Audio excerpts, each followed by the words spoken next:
अगला सवाल सर ले लेते हैं, रवि प्रकाश सिंह जी का आया हुआ है हमारे पास, बनारस यूपी से इन्होंने भेजा हुआ है। कहाँ कहाँ सिप कर रहे हैं देख लेते हैं, काफ़ी सारे हैं I think fund. Tata small cap 4,000 रुपये महीना लगा रहे हैं, निप्पॉन स्मॉल कैप 2,000 लगा रहे हैं, एसबीआई स्मॉल कैप में 4,000 लगा रहे हैं, एचएसबीसी स्मॉल कैप में 2,000 लगा रहे हैं, बीएनपी परिवास मल्टी कैप में 2,000 लगा रहे हैं, मोतीलाल ओसवाल माइक्रो कैप में 2,000 लगा रहे हैं, axis multi asset allocation fund में 1,000 लगा रहे हैं, कोटक मिड कैप में 2,000 लगा रहे हैं, Mirae large and mid cap में 2,000 लगा रहे हैं, टाटा टेक्नोलॉजी फंड में 4,000 लगा रहे हैं, कैनरा रेबेको स्मॉल कैप में 4,000 लगा रहे हैं, एचडीएफसी डिफेंस फंड में 3,000 लगा रहे हैं। ये ओवरऑल इनका पोर्टफोलियो है। 35,000 का तकरीबन हिसाब बन रहा है महीने का सिप का इनका। लिख रहे हैं 7 साल से ये सिप कर रहे हैं और 10 साल तक ये करेंगे। ठीक है। और लिख रहे हैं मुझे 5 करोड़ का फंड चाहिएगा। अभी जो इनका ओवरऑल वैल्यू बन रहा है फ़िलहाल कॉर्पस वो 50 लाख हुआ है। तो जानना चाह रहे हैं कि ये फ़ंड इनके जो हैं पोर्टफोलियो के अंदर वो सही हैं या नहीं हैं, ज़्यादा हैं तो भी बताएं और कोई बदलाव की ज़रूरत लग रही है तो वो भी बताएं। एंड ये 5 करोड़ जो अगले 10 साल का ये सोच के चल रहे हैं वो पॉसिबल है या नहीं इनके पोर्टफोलियो के ज़रिए, वो भी बता दीजिए। तो sir over to you, Ravi ji का पोर्टफोलियो आपको कैसा लग रहा है? रोहित, मैं रवि जी के इस पोर्टफोलियो को लेकर उससे पहले कुछ बोलूं। मैं रवि जी को डेफिनेटली ये एक सजेशन देना चाहता हूं कि वो अपने फंड एडवाइस वेल्थ मैनेजर को डेफिनेटली कंसल्ट करें इस पोर्टफोलियो को लेकर। बिकॉज मुझे ऐसा लगता है कि पोर्टफोलियो में काफी कुछ चेंजेस की जरूरत है। फर्स्ट ऑफ ऑल मैं देख पा रहा हूँ कि रवि जी का जो पोर्टफोलियो वो हाईली ओवरली कॉन्सेंट्रेटेड है towards micro and small caps. इतने पोर्टफोलियो को अगर आप माइक्रो कैप या स्मॉल कैप में अगर आप डाइवर्सिफाई आप कॉन्सेंट्रेट करेंगे तो आपके पोर्टफोलियो में high level of risk involve हो जाएगा।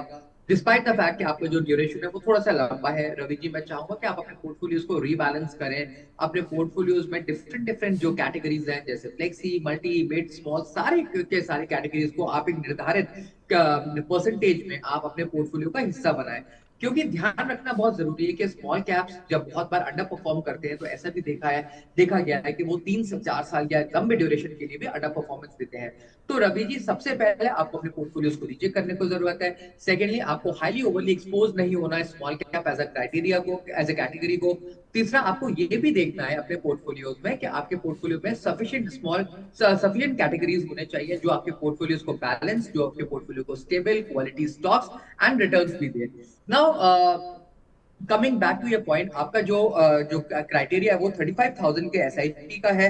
मैं मान के चल रहा हूं अगर आप स्टेप अप नहीं भी करेंगे और 12% जो कि रोलिंग रिटर्न्स इंडिया के over a period of let's say 10 years अगर आप इन्वेस्ट करेंगे तो आप ऑलमोस्ट 81 लाख का एक कॉर्पस है वो आप ऑलमोस्ट अपने पास एक निर्धारित कर लेंगे। और अगर आपके पास 50 लाख का कोई आपका आप कह रहे हैं कि अगर आपके पास 50 लाख का एक कॉर्पस है जो अगेन मैं 10 साल के लिए अगर मैं लेके चलूं और 12% से ग्रो होगा तो उसमें भी आपके पास एक 50 लाख का जो कॉर्पस है उसमें भी आपके पास ऑलमोस्ट 1.5 करोड़ से ऊपर का एक कॉर्पस है वो जनरेट हो जाएगा। सो मैं माफी चाहूंगा रोहित, इनके पास इस समय कितना कॉर्पस है?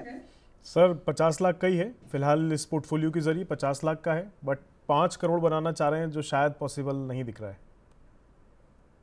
मैं इन्वेस्टर को मैं यस फॉर दैट कॉज मैं इन्वेस्टर से सबसे पहले बोलना चाहूंगा जो आपका 50 लाख का जो एक कॉर्पस है जो अभी आपके पास निर्धारित है फॉर 10 इयर्स अगर आप लेके चलेंगे फॉर 12% तो आप 1.5 करोड़ के आसपास का यहाँ जोड़ेंगे। सो 1.5 करोड़ का यहाँ और 81 लाख का ऑलमोस्ट 2.1 करोड़ के आसपास का एक कॉर्पस है जो आप जमा कर पाएंगे।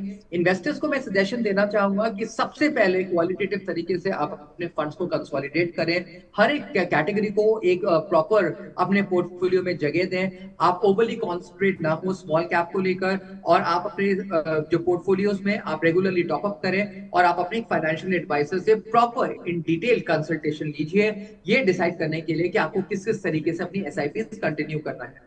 सो रोहित, मुझे लगता है that this is the piece of advice what I would like to give to the investor so that इनका जो एक निर्धारित गोल है वो भी अचीव हो जाए और इस पूरे जर्नी में जितने भी मार्केट्स अपने उतार और चढ़ाव दिखाएं इन्वेस्टर्स इन सब चीजों से बेफिक्र रहे और आगे बढ़े। राइट। तो रवि जी आई थिंक आपको समझना होगा कि जो स्मॉल कैप इतने सारे आपने डाल रखे हैं उनको थोड़ा आपको समराइज़ करने की ज़रूरत है, और डेफिनेटली आपको किसी फाइनेंशियल एडवाइज़र की सलाह की भी नीड होगी। उसके बाद इसमें थोड़ा सा चीज़ों को शॉट डाउन करें, एंड देन जो 5 करोड़ का टारगेट है वो अभी तो पॉसिबल नहीं है, बट जैसा कि सर ने आपको बोला उस हिसाब से अगर आप स्ट्रैटेजी बनाते हैं तो आप अपने 5 करोड़ के आसपास भी डेफिनेटली पहुंच सकते हैं। अभी ये 2-2.5 करोड़ के आसपास का आपका हिसाब बन रहा है, तो 50% का थोड़ा कम रह रहा है, तो उसके लिए आपको थोड़ी सी मेहनत एक्स्ट्रा करनी पड़ सकती है। एक और सवाल जो लाइव इस समय दर्शक देख रहे हैं वो भी ले लेते हैं। दीपक पांडे जी का सवाल है, एज है इनकी 32, टाइम होराइजन 15 साल का ही लेके चल रहे हैं ये भी पहले वालों की तरह। क्या क्या है इनके पोर्टफोलियो में देख लेते हैं। बंधन स्मॉल कैप 2000 रुपये महीना लगा रहे हैं, मोतीलाल ओसवाल स्मॉल कैप 2000 रुपये महीना इसमें भी लगा रहे हैं, HDFC मिड कैप 2000 इसमें लगा रहे हैं, निप्पॉन मिड कैप 2000 इसमें भी लगा रहे हैं, ICICI इंडिया अपॉर्चुनिटी फंड इसमें भी 2000 लगा रहे हैं, एक्सिस 500 वैल्यू 50 इंडेक्स फंड 2000 इसमें भी लगा रहे हैं। गोल है इनका भी सेम 1 करोड़ का। Is it possible sir? 12,000 तकरीबन बन रहे हैं महीने के निवेश दीपक जी का, क्या पॉसिबिलिटीज लग रही हैं कोई बदलाव? रोहित, मैं जान सकता हूँ कि इनका जो एक अंतराल है, इनका जो ड्यूरेशन है, इनका इंटरवल कितना है? 15 साल सर, ये भी होराइजन 15 ईयर्स लेके चल रहे हैं। Okay, fair enough. 12,000 की एसआईपी से for a period of 15 years अगर इन्वेस्टर 12% से अपने पोर्टफोलियोज में एक चक्रवृद्धि ब्याज के हिसाब से अगर मूव कराना चाहता है तो एक 57 लाख का कॉर्पस है जो इन्वेस्टर का जनरेट होगा। दीपक पांडे जी, कुछ पॉइंट ऑफ व्यू है, कुछ सजेशंस हैं अपने पोर्टफोलियोज में। आप स्टेप अप करिए रेगुलरली। अननेसेसरी रेप्लिका करने से कोई फायदा नहीं है। एक ही कैटेगरी में डिफरेंट डिफरेंट फंड्स, तो आप अपने एक ही फंड रखिए एक कैटेगरी का। मैं चाहूंगा कि आप 12,000 को आप इस तरीके से स्प्लिट कीजिए कि 3,000 के 4 फंड्स हो या 2,000 के 6 फंड्स हो। वो आप अपने पोर्टफोलियोज को कंसोलिडेट करके उसको रेगुलरली एनालाइज एंड मॉनिटर भी कर पाएंगे।